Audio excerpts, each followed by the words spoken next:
Hello and welcome to Advait academy. So dear friends, आज की video में हम इंग्लिश कंपनी के बारे में पढ़ेंगे। तो लास्ट क्लास में हमने पोर्तुगीज और डच कंपनी के बारे में पढ़ा था। तो पोर्तुगीज के बारे में थोड़ा सा डाउट जो बच्चों के मन में आ रहा था, पहले उसको हम क्लियर कर देते हैं। देखिए, अल्मेडा ने ब्लू वाटर पॉलिसी स्टार्ट किया था। He started blue water policy. अब ये ब्लू वाटर पॉलिसी को कार्टाज सिस्टम भी कहा जाता है। कार्टाज सिस्टम। अब ये कार्टाज सिस्टम क्या है, जिसमें अल्मेडा पोर्तुगीज को मास्टर्स बनाना चाहता है इंडियन ओशन के। तो ये है ब्लू वाटर पॉलिसी, जिसे कार्टाज सिस्टम भी कहा जाता है। इस ब्लू वाटर पॉलिसी या कार्टाज सिस्टम को आगे चल करके स्ट्रेंथन करते हैं अल्बुकर्क। तो अल्बुकर्क के लिए अगर कहीं पहले वीडियो में अगर आपको बताया होगा कि उन्होंने इनिशिएट किया है कार्टाज सिस्टम को, तो वो फिर मतलब गलती से मैंने ऐसा बोला होगा। अल्बुकर्क ने इसे स्ट्रेंथन किया था, आगे बढ़ाया था। ठीक है, तो cartaz system was actually initiated by Almeida जिन्होंने ब्लू वाटर पॉलिसी लाई थी। उसी ब्लू वाटर पॉलिसी को कार्टाज सिस्टम भी कहा जाता है। तो ब्लू वाटर पॉलिसी यानी वो पोर्तुगीज को मास्टर्स बनाना चाहता था इंडियन ओशन का। तो इसके बाद में हम आगे चलते हैं और आगे बढ़ करके हम पढ़ते हैं इंग्लिश कंपनी के बारे में। तो आज का टॉपिक काफी इंटरेस्टिंग रहने वाला है। इंग्लिश कंपनी के बारे में पढ़ेंगे। अब देखिए, ये जो इंग्लिश है, ये लोग कहां से आए हैं? ब्रिटेन से आए हुए लोग हैं। ठीक है, अब देखिए अंग्रेज जो है वो कब भारत में आते हैं और किस तरह का इनका आगे चल करके सफर रहता है, किस तरह से, उसके बारे में हम डिस्कस करेंगे। अब देखिए, सबसे पहले अगर हम बात करें तो यहां पर आपको देखने को मिलेगा कि 1599 में एक ग्रुप ऑफ मर्चेंट्स जो होगा वो एक कंपनी बनाता है लंदन में। ठीक है, तो इन्होंने 1599 में एक कंपनी बनाई। दे formed A company and this company was formed by A group of merchants, यानी बहुत सारे मर्चेंट्स मिलकर के 1599 में एक कंपनी बनाते हैं। अब इस कंपनी को रॉयल चार्टर मिलता है क्वीन के जरिए, यानी क्वीन इसको रॉयल चार्टर इश्यू करती है 31 दिसंबर 1600 में, जहां पर क्वीन जो है एक्सक्लूसिव ट्रेड के लिए राइट्स जो है वो परमिट कर देती है, यानी राइट्स दे देती है पूरे कि आप इंडिया में जाकर के, ईस्ट इंडीज में जाकर के आप क्या करेंगे? ट्रेड करेंगे, एक्सक्लूसिव ट्रेड करेंगे। तो यहां पर आपको देखना है 31 दिसंबर 1600 में क्या होगा? क्वीन जो थी इस टाइम पे, queen was Elizabeth first. What she did, she issued A royal charter. ठीक है, तो यहां पर एक रॉयल चार्टर जो होगा वो इशू करेंगी। चार्टर का मतलब होता है लाइसेंस। तो इस कंपनी को लाइसेंस देंगी, यानी ये कंपनी जो है formally it came into existence in 1600 and date was 31 दिसंबर, यानी 1600 में 31 दिसंबर की डेट को ये कंपनी जो है फॉर्मली अपनी शक्ल में आई, जहां पर क्वीन एलिजाबेथ फर्स्ट ने एक रॉयल चार्टर इशू करके एक कंपनी, जिसे हम क्या कहेंगे, इंग्लिश ईस्ट इंडिया कंपनी, जो कि एक ग्रुप ऑफ मर्चेंट्स के द्वारा बनाई गई थी। तो इस कंपनी को रॉयल चार्टर इशू करके क्या कहा जाएगा कि आप ईस्ट इंडीज में एक्सक्लूसिव ट्रेड कर सकते हैं। एक्सक्लूसिव ट्रेड जो है इसकी परमिशन मिलती है। इसके बाद में आपको क्या चीज देखने को मिलेगी कि क्वीन ने जैसे ही यहां पर एक्सक्लूसिव ट्रेड की परमिशन दे दी, तो इस टाइम पे ये कंपनी जो है किस नाम से बनी थी? तो ये कंपनी बनी थी governor and merchants of London trading into the East Indies. तो ये कंपनी किस नाम से बनाई गई थी? कंपनी का नाम था governor and merchants of London trading into the East Indies. तो ये नाम याद रखिएगा, trading into the East Indies. इस नाम से ये कंपनी बनेगी। That will be popularly known as English East India company, जिसे इंग्लिश ईस्ट इंडिया कंपनी के नाम से जाना जाएगा। ठीक है, तो ये कंपनी जब बनेगी 1600 में, ठीक है, यानी अगर हम देखें तो जो डच ईस्ट इंडिया कंपनी है वो कंपनी बाद में बनी थी, लेकिन डच लोग जो थे वो पहले इंडिया में एंटर हुए। इनकी कंपनी 1599 में बनी, लेकिन इसको एक्सेप्टेंस वहां के पार्लियामेंट और वहां की क्वीन का कब मिला? 31 दिसंबर 1600 में। और इसके बाद में क्वीन ने कहा कि आप जाकर के ट्रेड कर सकते हैं ईस्ट इंडीज में। ठीक है, अब यहां से आगे बढ़ते हैं हम। उस टाइम पे आपको देखने को मिलेगा इंग्लैंड के किंग जो हुआ करते थे, he was James first. James first ने सबसे पहले कैप्टन विलियम हॉकिंस को जहांगीर के दरबार में भेजा। तो आपको देखने को मिलेगा James first, he was the king of England at that time. He sent captain William Hawkins. तो कैप्टन विलियम हॉकिंस को यहां पर भेजेंगे जहांगीर के दरबार में, in the court of Jahangir. Jahangir was the Mughal emperor. ठीक है, इस टाइम पे जहांगीर रूल कर रहे थे, तो उनके दरबार में भेजेंगे। विलियम हॉकिंस जो है ये 1608 में सूरत में पहुंचेंगे। सूरत में पहुंचेंगे तो यहां पर आपको देखने को मिलेगा कि इस टाइम पे जो पोर्तुगीज थे वो ऑलरेडी स्टैब्लिश थे। तो सूरत वाले एरिया में वो पूरी कोशिश करेंगे कि विलियम हॉकिंस को जहांगीर के दरबार में पहुंचने से रोके, लेकिन ऐसा नहीं कर पाते हैं। तो कैप्टन विलियम हॉकिंस जो है जहांगीर के दरबार में 1609 में पहुंच जाते हैं। अब ये अगले 2 साल तक जहांगीर के दरबार में रहेंगे। और यहाँ पे कोशिश क्या थी, विलियम हॉकिंस चाहते थे कि जहांगीर से परमिशन लें, इनसे परमिशन हासिल करें कि सूरत में एक फैक्ट्री जो है वो इस्टेब्लिश करें अंग्रेज लोग। लेकिन आपको देखने को मिलेगा कि जहांगीर के दरबार में पोर्तुगीज जो थे वो पहले से ही हुआ करते थे, उनका प्रेजेंस होगा, इसलिए पोर्तुगीज लोग षड्यंत्र करेंगे और मतलब जहांगीर के हाथ से कोई भी परमिशन जो है अंग्रेजों को देने नहीं देंगे। यानी जहांगीर के साथ में इस तरह की सेटिंग बनाएंगे कि वो पहले से वहां पे रह रहे थे आगरा में। ठीक है, तो वहां पर जहांगीर के साथ में कुछ ऐसी बात करेंगे, एक आप कह सकते हैं इंट्रिगिंग या प्लॉट्स जैसे साजिश करेंगे, जिस वजह से उनको सूरत में अंग्रेजों को फैक्ट्री स्टैब्लिश करने की परमिशन नहीं मिलती है। अभी आप देखेंगे जब 1609 में आया विलियम हॉकिंस, तो 1611 तक स्टे करेगा और 1611 में ये वापस चला जाएगा। लेकिन तब तक आपको देखने को मिलेगा कि अंग्रेज लोगों ने क्या किया है, 1611 में अपनी पहली फैक्ट्री जो है वो स्टैब्लिश कर ली है। यानी वो चाहते थे कि सूरत में फैक्ट्री स्टैब्लिश करने का उन्हें मौका मिले।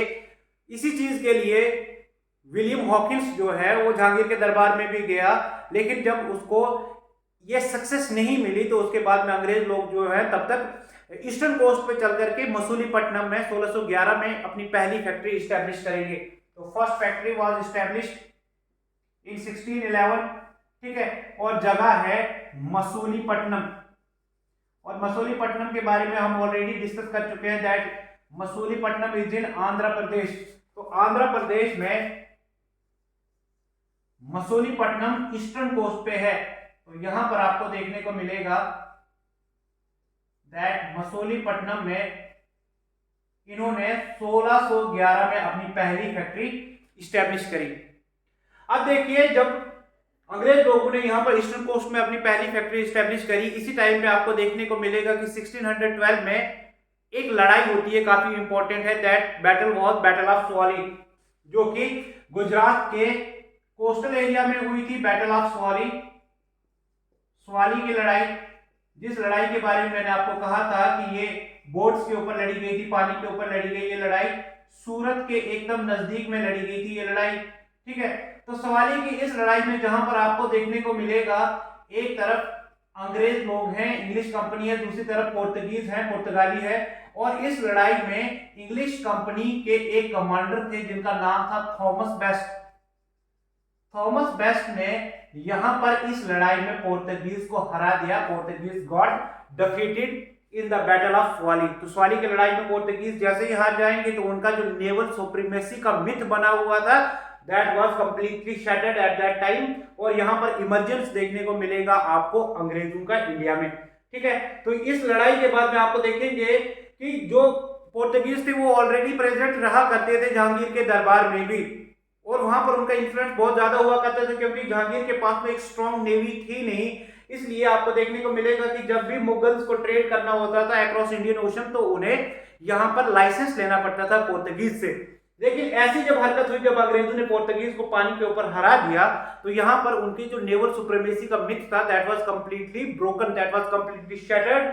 जहांगीर इस हरकत से बहुत ज्यादा खुश होंगे और जहांगीर की खुश होने के बाद में, जहांगीर के इंप्रेस होने के बाद में, जहांगीर अब परमिशन दे देंगे अंग्रेज लोगों को सूरत में फैक्ट्री स्टैब्लिश करने के लिए, क्योंकि पहले पोर्तुगीज ही ऐसे लोग थे जो नहीं चाहते थे कि अंग्रेजों को सूरत में फैक्ट्री स्टैब्लिश करने की परमिशन मिले। तो उन्हीं की साजिश की वजह से कैप्टन विलियम हॉकिंस को परमिशन नहीं मिली थी। लेकिन यहां पर जहांगीर बहुत ज्यादा खुश हुआ जब पोर्तुगीज को पानी के ऊपर हराया गया, तो यहां पर सूरत में फैक्ट्री स्टैब्लिश करने का उनको मौका मिल गया। तो आपको देखने को मिलेगा कि 1612 में दे इस्टेब्लिश देयर सेकंड फैक्ट्री, यानी 1612 में उन्होंने अपनी सेकंड फैक्ट्री जो है वो इस्टेब्लिश करी सूरत में। और सूरत में इस टाइम पे आपको देखने को मिलेगा कि ये सूरत में जो फैक्ट्री इस्टेब्लिश करेंगे, that will serve as their headquarter at that time. तो वेस्टर्न इंडिया में अंग्रेजों का हेडक्वार्टर कहां पे होगा? सूरत में ही होगा, जो आगे चल करके बाद में आपको देखने को मिलेगा कि बॉम्बे में शिफ्ट हो जाएगा। तो यहां से आगे बढ़ते हैं हम। इसके बाद में जेम्स फर्स्ट अपने एक और एम्बेसडर को जहांगीर के दरबार में भेजेंगे, जिनका नाम है sir Thomas Roe. Sir Thomas Roe अब आएंगे 1615 में। सर थॉमस रो जो है वो एम्बेसडर हैं James first who was the king of England eight that time. अब थॉमस रो आएंगे जहांगीर के दरबार में,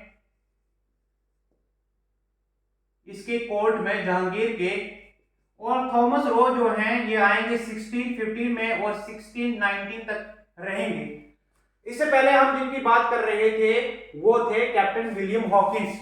तो कैप्टन विलियम हॉकिंस के बारे में इतना बता दें कि इनको जहांगीर ने मनसबदार बनाया था। ये चीज याद रखिएगा कि इनको जहांगीर ने मनसबदार बनाया था और इनको 400 का मनसब दिया था, 400 का मनसब दिया था। ठीक है, तो मनसबदार बनाया गया था जहांगीर के द्वारा कैप्टन विलियम हॉकिंस को। 2 साल तक स्टे करने के बाद में जब उन्हें सूरत में फैक्ट्री स्टैब्लिश करने की परमिशन नहीं मिली तो वो वापस चले गए। और वापस जाने का मेन कारण ये भी था कि काफी ज्यादा तकलीफ उठानी पड़ रही थी उनको आगरा में, क्योंकि पोर्तुगीज उनके खिलाफ में लगातार षड्यंत्र किया करते थे।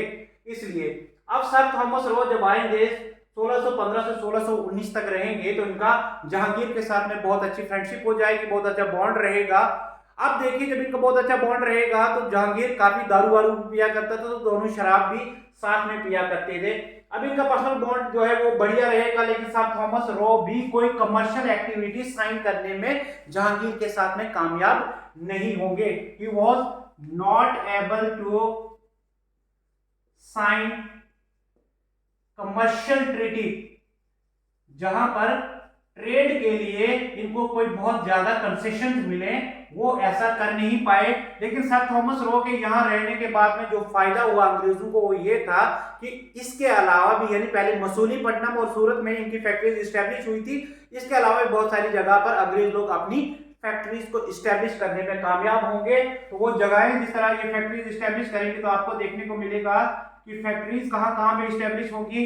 आपको देखने को मिलेगा आगरा में भी फैक्ट्री इस्टेब्लिश होगी, जहां पे दरबार था जहांगीर का, अहमदाबाद में होगी, अहमदाबाद गुजरात में। इसके अलावा आपको भरूच में भी, यानी भरूच भी गुजरात में है। तो यहां पर आपको देखने को मिलेगा कि सर थॉमस रो सक्सेसफुल होंगे कि जहांगीर से परमिशन लेंगे कि इंडिया की और भी डिफरेंट जगह पर जाकर के अपनी फैक्ट्रीज को इस्टेब्लिश करें। तो ये होगा सर थॉमस रो के जहांगीर के कोर्ट में रहने का इंपैक्ट क्या पड़ा, क्या चीज वो अचीव कर पाए और क्या चीज वो अचीव नहीं कर पाए। कोई कमर्शियल ट्रेड के लिए कोई ट्रीटी साइन करना जिससे उनको बहुत ज्यादा लार्ज स्केल चेंजेस मिले, इस तरह से वो कामयाब नहीं हो पाए। कहने का मतलब ये है कि बहुत ज्यादा ट्रेड के लिए कोई प्रिविलेजेस उनको मिले, ऐसा वो कर नहीं पाए। लेकिन फैक्ट्रीज जो है वो कुछ जगह पर इस्टेब्लिश कराने में वो कामयाब रहे। तो ये है अभी तक का, यानी 1619 तक क्या क्या अंग्रेज लोग जो हैं कर पाए। अभी आपको देखने को मिलेगा कि अंग्रेज लोगों को फर्स्ट मेजर ब्रेक थ्रू जो मिलेगा that came in the year 1632, जब उनको गोलकोंडा के सुल्तान ने पहली बार उनको एक बहुत बड़ा ट्रेड प्रिविलेज दिया जहां पर उनको गोल्डन फरमान मिला है। तो गोलकोंडा हैदराबाद में है, यानी हैदराबाद का ही पुराना नाम जो है ये गोलकोंडा है। This region was Golconda. ठीक है, अब यहां पर आपको क्या देखने को मिलेगा कि 1632 में आपको देखने को मिलेगा दैट गोलकोंडा के सुल्तान जो है, यहाँ के रूलर जो हैं, what he did, he gave them a golden farman. फरमान क्या होता है? Farman was a royal order. ठीक है, कोई भी रूलर जो है अगर वो ऑर्डर देता है दैट वाज फरमान। तो गोल्डन फरमान में क्या कहा गया है कि यहाँ पर अंग्रेज लोगों को यानी इंग्लिश कंपनी को क्या करना है, पूरे साल भर कोई भी ड्यूटीज कोई भी टैक्स नहीं देना है। अब उनको यहाँ पर ट्रेड करने के लिए पूरे साल भर में 3000 नहीं 500 पगोड़ा जो है वो यहाँ पे देने पड़ेंगे। 500 pagoda. Pagoda was a local currency eight that time, local currency थी यहाँ की गोलकोंडा की। आप देखिए जब गोलकोंडा में इनको एक्सेस मिल जाता है ट्रेड करने के लिए कि आप पूरे साल भर ट्रेड करेंगे, 500 पगोड़ा आपको देने होंगे, तो यहाँ पर गोलकोंडा के पोर्ट्स जो हैं, यहाँ के पोर्ट्स का वो इस्तेमाल करेंगे। कहाँ के लिए? ट्रेड में यहाँ के पोर्ट्स का इस्तेमाल किया जाएगा। ये चीज का आप ध्यान रखेंगे कि जैसे ही इनको ये गोल्डन फरमान मिलेगा तो गोलकोंडा यानी आज के हिसाब से हैदराबाद स्टेट जो है, ठीक है, हैदराबाद अभी स्टेट नहीं है लेकिन पहले हैदराबाद जो स्टेट हुआ करती थी। ठीक है, तो हैदराबाद जो है ये इनके हाथ में आ गया। तो हैदराबाद में इनको पूरे साल भर में 500 पगोड़ा जो है वो देने हैं वहां के सुल्तान को, और वहां पर ड्यूटी फ्री ट्रेड करेंगे और यहाँ के पोर्ट्स इनके एक्सेस में आ जाएंगे, तो इनको ट्रेड में बहुत ज्यादा बेनिफिट होगा। तो यहीं पे आपको साथ में देखने को क्या मिलेगा, 1632 के बाद में 1639 में यानी 1639 में यहीं पे आपको देखने को मिलेगा कि गोलकोंडा की जो काउंसिल थी अंग्रेजों की, तो उसी काउंसिल के एक मेंबर देखने को मिलेंगे जिनका नाम है Francis day. Francis day. Francis day के साथ में क्या होता है कि ये चंद्रगिरी के रूलर के पास में जाएंगे, ये वाले रीजन में जाएंगे चंद्रगिरी के रूलर के पास में, और वहां जाकर के उनसे परमिशन मांगेंगे कि हम यहाँ पर एक फैक्ट्री जो है इस्टेब्लिश करना चाहते हैं। तो यहाँ पर आपको देखने को मिलेगा कि चंद्रगिरी के जो रूलर हैं वो उनको फैक्ट्री इस्टेब्लिश करने की परमिशन दे देते हैं। तो यहाँ पर अंग्रेज लोग मद्रास में अपनी फैक्ट्री इस्टेब्लिश करते हैं। तो यहाँ पर इनको परमिशन मिलती है, ही गॉट द परमिशन, और परमिशन किससे मिलेगी? From the ruler of Chandragiri. Chandragiri के राजा जो हैं वो उनको परमिट करते हैं कि आप मद्रास में फैक्ट्री इस्टेब्लिश कर सकते हैं। तो मद्रास में फैक्ट्री इस्टेब्लिश करेंगे ये लोग 1639 में। तो आपको देखने को मिलेगा कि अब एक और फैक्ट्री इस्टेब्लिश करेंगे अंग्रेज लोग मद्रास में, और मद्रास में ही ये जो फैक्ट्री होगी आगे चल करके फोर्ट सेंट जॉर्ज के नाम से काफी मशहूर हो जाएगी। तो मद्रास में इन्होंने जो फैक्ट्री एस्टेब्लिश की आगे चल करके फोर्ट सेंट जॉर्ज के नाम से बहुत ज्यादा मशहूर होगी।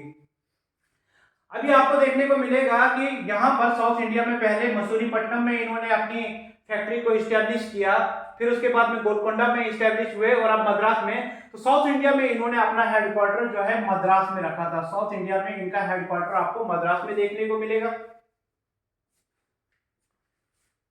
इसके बाद में अंग्रेज लोग जो हैं वो चाहते हैं ईस्टर्न इंडिया में भी अपने पांव पसारना, लेकिन ईस्टर्न इंडिया में उनके लिए सबसे बड़ी प्रॉब्लम क्या है कि मुगल जो एम्परर है उसकी परमिशन चाहिए, और मुगल एम्परर का जो गवर्नर है अगर उसके साथ में अच्छे रिलेशन होंगे, यानी सूबेदार जो होगा बंगाल का, तो तभी जाकर के बंगाल में जाकर के वो खुद के ट्रेड को इस्टेब्लिश कर पाएंगे। क्योंकि बंगाल जो था वो काफी रिसोर्स रिच स्टेट थी, काफी बड़ी स्टेट थी, जिसके में आज के हिसाब से अगर आप देखेंगे तो बांग्लादेश, वेस्ट बंगाल, बिहार और उड़ीसा, इतनी स्टेट्स आया करती थी, काफी बड़ा प्रोविंस और रिसोर्स रिच प्रोविंस, ट्रेड के लिए काफी ज्यादा मशहूर था। तो अंग्रेज लोग चाहते थे कि ये वाले प्रोविंस में जाकर के अगर हम कमर्शियली और पॉलिटिकली एक्टिव हो जाएं तो हमें बहुत ज्यादा फायदा होगा। इसलिए अब वो मुगल एम्परर औरंगजेब के पास में जाएंगे, जहां पर औरंगजेब उनको भेजेंगे अपने सूबेदार शाह शुजा के पास में। So it was the year 1651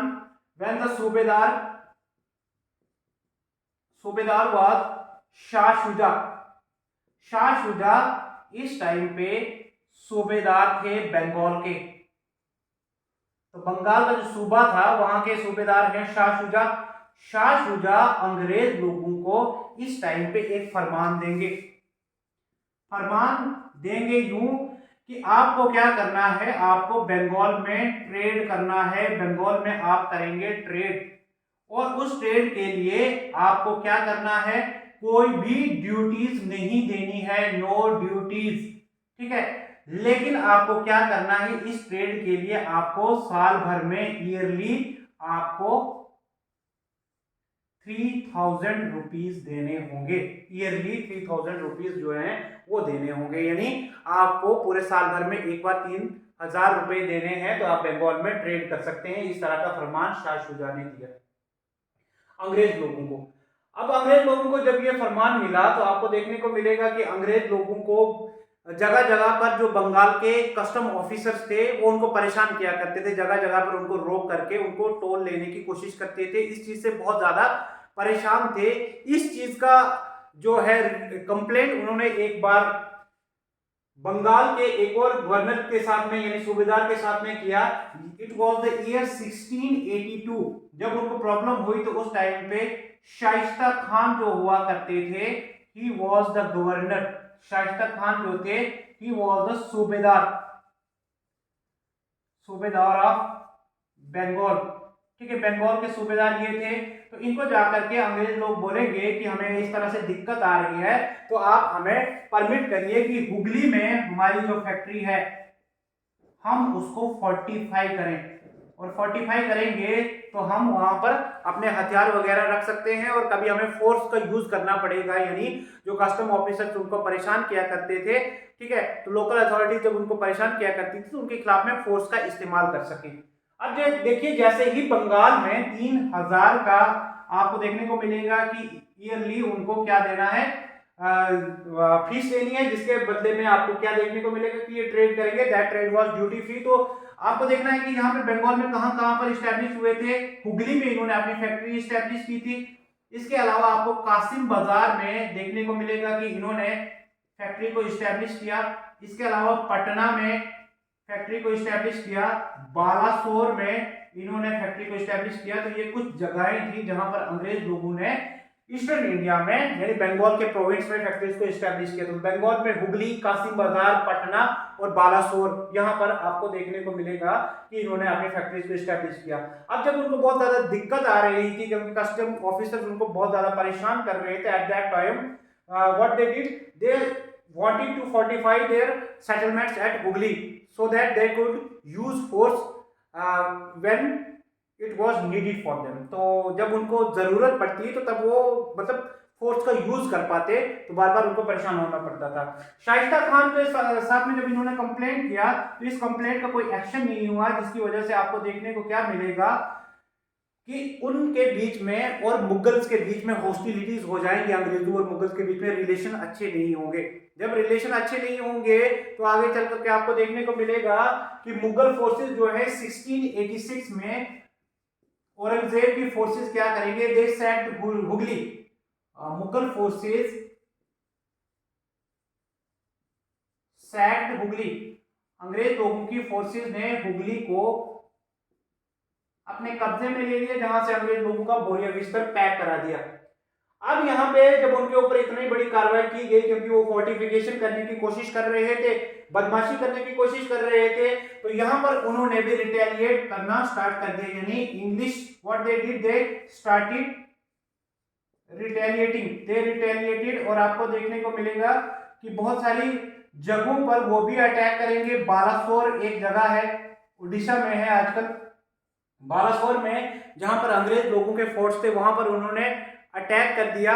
इसके अलावा मिदनापुर में, मिदनापुर यहां पर भी मुगल फोर्सेस जहां पे थी उनके ऊपर अटैक कर दिया, तो उन्होंने रिटेलिएट करना स्टार्ट कर दिया। इससे आपको देखने को मिलेगा कि मुगल जो है दे गॉट मोर फ्यूरियस, तो ज्यादा गुस्सा हो जाएंगे मुगल। तो यहाँ पर फिर से अंग्रेज लोगों के ऊपर एक्शन लिया जाएगा और अंग्रेज लोगों को हुगली से कंप्लीटली भगा करके गंगा के माउथ पर, यानी गंगा जहां पर अपना पानी डंप करती है बे ऑफ बंगाल में, वहां पर एक अनक्लीन अनहाइजीनिक प्लेस के ऊपर उनको सैक करके भगा दिया जाता है, उनको वहां पे छोड़ा जाता है। यानी इंग्लिश दे वर सैक्ड अगेन।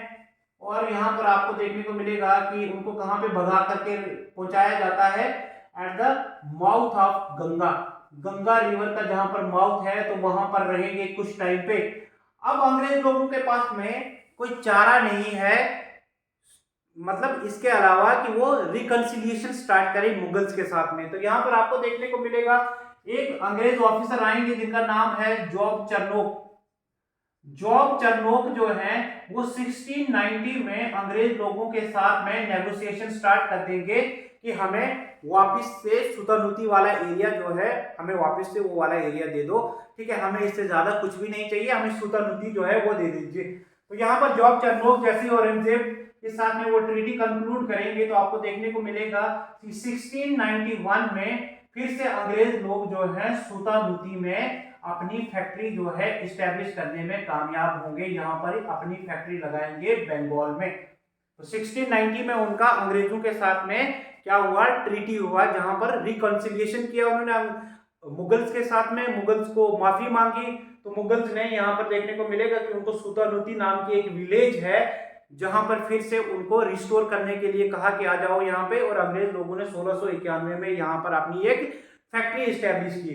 आगे चल करके आपको देखने को मिलेगा कि इंग्लिश कंपनी जो है, इंग्लिश कंपनी को 3 विलेजेस की जमींदारी मिलती है, और वो 3 विलेजेस कौन कौन सी है, एक आपको सुतानुती देखने को मिलेगी, ठीक है। जब यहाँ पे इनको सुतानुती मिला था तो दोबारा से उनको आपको देखने को मिलेगा कि बंगाल में जो 3000 पर ईयर का जो ट्रेड था कि आपको ड्यूटीज फ्री मतलब ट्रेड करना पड़ेगा, तो that was restored to them. और सुतानुती में कहा कि यहाँ पे आप अपनी फैक्ट्री लगा करके यहाँ पे रह सकते हैं। अभी यहाँ पे क्या हो गया, आगे चल करके सुतानुती, गोविंदपुर और कालीकाता नाम के 3 गांव जो हैं, ये इनको इनकी जमींदारी मिल जाती है आगे चल करके। They got the zamindari of these 3 villages, ठीक है। ये कालीकाता कालीघाट के नाम से भी मशहूर था, कालीघाट, ठीक है। तो they got the zamindari of these 3 villages in लिeu of 1200 per year की। आप सालाना क्या देंगे, 1200 रुपए देंगे। तो आप यहाँ पर इन 3 गांवों की क्या कर लीजिए, जमींदारी संभालिए। यहाँ पर आपको देखने को मिलेगा इन 3 गांवों को डेवलप करेंगे, और आगे चल करके आपको देखने को मिलेगा अंग्रेज लोग यहाँ पर फोर्ट विलियम बनाते हैं, फोर्ट विलियम बनाते हैं। और फोर्ट विलियम में आपको देखने को मिलेगा कि अंग्रेजों के आगे चल करके जो भी वाइस रॉयज होंगे, जो भी इनका गवर्नर होगा, वो यहाँ पर बैठेगा। और सबसे पहला इंसान जो फोर्ट विलियम में बैठा तो वो उनका बंगाल का गवर्नर था जिसका नाम था सर चार्ल्स एयर। तो sir Charles air he was the first person who sat in the fort William. तो यहां तक हम आज करेंगे। तो यहां से आगे जो उनको फर्रुखसियार से फरमान मिला था अंग्रेज लोगों को, और यहां से आगे जो उनकी मतलब जर्नी रहेगी उसके बारे में हम कल डिस्कस करेंगे। लेकिन एक और चीज वेस्टर्न इंडिया के बारे में थोड़ा सा बता देता हूँ। वेस्टर्न इंडिया में क्या हुआ था, आपको देखने को मिलेगा कि 1662 में चार्ल्स सेकंड और कैथरीन की शादी हुई थी। Catherine was Portuguese princess. 1662 में मैरिज हुई थी, मैरिज ऑफ, एक तरफ आपको कैथरीन देखने को मिलेगी, कैथरीन पुर्तगाल की थी, she was Portuguese princess.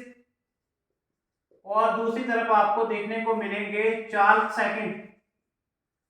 Charles second he was the king of England. अब ये इंग्लैंड के राजा हैं, तो जैसे ही इन दोनों की शादी होगी तो कैथरीन की शादी चार्ल्स सेकंड के साथ में होगी। चार्ल्स सेकंड को डाउरी में बॉम्बे दिया जाएगा, पुर्तगालियों के द्वारा बॉम्बे दिया जाएगा। अब जैसे ही चार्ल्स सेकंड के पास में बॉम्बे आएगा तो इसने ये बॉम्बे जो है ये किसको हैंड ओवर कर दिया, it was handed over to English company. उनकी अंग्रेज लोगों की कंपनी जो इंडिया में काम कर रही थी, इस कंपनी से कहा कि आपको 10 पाउंड्स जो है वो पर ईयर हमें देने हैं। आप एक बात करिए, बॉम्बे को मेंटेन करिए। तो बॉम्बे जो है वो किसके हाथ में आ गया इस टाइम पे? इंग्लिश कंपनी के हाथ में आ गया। यानी इंग्लिश कंपनी इससे पहले जो कि सूरत वाले एरिया में रह रही थी, सूरत में उनका वेस्टर्न इंडिया में हेडक्वार्टर था, इसके बाद में that headquarter got shifted to Bombay. अब बॉम्बे जैसे ही इनको मिला तो आपको देखने को मिलेगा कि वेस्टर्न इंडिया में हेडक्वार्टर जो है इंग्लिश कंपनी ने बॉम्बे में बनाया था इस टाइम पे। यानी 1662 में शादी हुई, उसके बाद में हैंड ओवर कर दिया गया इंग्लिश कंपनी को बॉम्बे और कहा कि आप इसको मेंटेन करिए, 10 पाउंड्स जो है सालाना आप हमें देंगे। और यहाँ पर बॉम्बे जो है वो इंग्लिश कंपनी का हेडक्वार्टर बन गया वेस्टर्न इंडिया में। सदर्न इंडिया में हमने बात की थी, सदर्न इंडिया में उनका मद्रास वाज द हेडक्वार्टर, और मद्रास में आगे चल करके आपको देखने को मिलेगा फोर्ट सेंट जॉर्ज जो था, तो यहाँ पर ये इनका हेडक्वार्टर के रूप में काम करेगा। वहीं पर अगर हम ईस्टर्न इंडिया में बात करें तो ईस्टर्न इंडिया में आपको फोर्ट विलियम देखने को मिलेगा। फोर्ट विलियम यहाँ पर इनका हेडक्वार्टर होगा ईस्टर्न इंडिया का। तो ये 3 हेडक्वार्टर्स आपको आज की क्लास में हमने बताया कि किस किस तरह से क्या डेवलपमेंट्स रही और कितना अंग्रेज लोगों को संघर्ष करना पड़ा, क्योंकि इनिशियली जब अंग्रेज लोग आए थे तो उस टाइम पे आपको देखने को मिलेगा कि पोर्तुगीज और डच जो थे दे वर ऑलरेडी इस्टेब्लिश्ड, और अंग्रेज लोगों को बहुत ज्यादा मुश्किलें जो है वो झेलनी पड़ी। लेकिन टाइम के साथ में सर्कमस्टांसेस कुछ ऐसे बदले कि अंग्रेज लोग जो हैं ऑटोमेटिकली इस्टेब्लिश होते गए, जिसमें आपको देखने को मिलेगा कि पुर्तगालियों के साथ में इनिशियली उनकी कॉन्फ्लिक्ट्स होंगी, जहां पर सवाली की लड़ाई में अंग्रेजों ने पुर्तगालियों को हराया भी, लेकिन आगे चल करके 1662 में जैसे कैथरीन की शादी हो गई चार्ल्स सेकंड के साथ में, तो उनके साथ में उनका रिकॉन्सिलिएशन ऑटोमेटिकली हो गया। और आगे चल करके आपको देखने को क्या मिलेगा कि बॉम्बे जो है उनको डाउरी में मिल गया। इसके बाद में डच के साथ में 1667 में जो एंग्लो डच ट्रीटी हुई थी, जहां पर डच लोगों ने कहा कि हम क्या करते हैं, इंडिया को छोड़ करके इंडोनेशिया चले जाते हैं, और अंग्रेज लोगों ने कहा कि हम इंडोनेशिया को छोड़ करके इंडिया आ जाते हैं। तो डच को इंडोनेशिया मिला और अंग्रेज लोगों को इंडिया मिला, तो यहाँ पर अंग्रेज लोगों के लिए ऑटोमेटिकली जो रास्ता है वो क्लियर होता चला गया। अब इसके बाद में ट्रेड में क्या ज्यादा इनको जो है बेनिफिशियल कंसेशंस मिलेंगी और क्या क्या चीज होगी वो हम नेक्स्ट क्लास में डिस्कस करेंगे। और नेक्स्ट क्लास में ही हम डेन्स के बारे में, डेनमार्क से आए हुए लोगों के बारे में भी डिस्कस करेंगे, और साथ में अगर पॉसिबल हुआ तो नेक्स्ट क्लास में ही हम फ्रेंच कंपनी के बारे में भी पढ़ना स्टार्ट कर देंगे। फिर फ्रेंच कंपनी के बारे में पढ़ेंगे तो आगे चल करके आपको देखने को मिलेगा, क्योंकि डेन्स भी इतने इन्फ्लुएंशियल नहीं होंगे, तो आपको देखने को मिलेगा कि पोर्तुगीज जो है वो ऑलरेडी सब कुछ तो डच से हार करके कुछ अंग्रेजों को दान दे देंगे, जिस तरह बॉम्बे, तो अंग्रेजों के साथ में अच्छे रिलेशन रहेंगे तो अंग्रेज उनको रहने देंगे गोवा और दमन एंड दीव वाले एरिया में। अब पीछे अंग्रेज लोग ही बच रहे हैं, तो उनका कॉन्फ्लिक्ट आगे चल करके फ्रेंच के साथ में होगा, क्योंकि फ्रेंच यूरोप से ही उनके राइवल थे और फ्रेंच कॉम्पिटिटर भी थे उनके। तो आगे चल करके उन दोनों के बीच में साउथ इंडिया में काफी इंपॉर्टेंट वॉर्स होती हैं, जिन्हें कार्नेटिक वॉर्स भी कहा जाता है। तो आगे की क्लासेस में हम उनको पढ़ेंगे, तो काफी डिटेल में हम उन चीजों को डिस्कस करेंगे। आप हमारे साथ में बने रहिए, और जहां पे भी कोई डाउट आए तो आप कमेंट बॉक्स में बता दीजिए, क्योंकि आज की क्लास में जो सबसे पहले मैंने चीज डिस्कस की दैट वाज कार्टा सिस्टम। वो मेरे ही एक स्टूडेंट ने मेरे को बताया था कि उनको दिक्कत आ रही थी कार्टा सिस्टम को समझने में, ठीक है। तो कार्टा सिस्टम के मैंने आपको बता दिया, that was in other words it was known as the blue water policy. तो blue water policy was initiated by Almeida, तो अल्मेडा ने उसको स्टार्ट किया था, but it was strengthened by Albuquerque when he started issuing licences, ठीक है। किसी भी पार्टी को इंडियन ओशन से ट्रेड करने के लिए, गुजरने के लिए आपको देखने को लाइसेंस जो है वो परचेज करना पड़ेगा पोर्तुगीज से। And this all was done by Albuquerque, who was regarded as the real founder of Portuguese Empire या Portuguese power in India। पुर्तगाली हालांकि कोई एम्पायर बनाने में कामयाब नहीं हुए, लेकिन जितना उनके कब्जे में था वो सब जो पोर्तुगीज की पावर इंडिया में एस्टेब्लिश हुई थी, that was all because of Albuquerque। So thank you, आज की क्लास में इतना ही।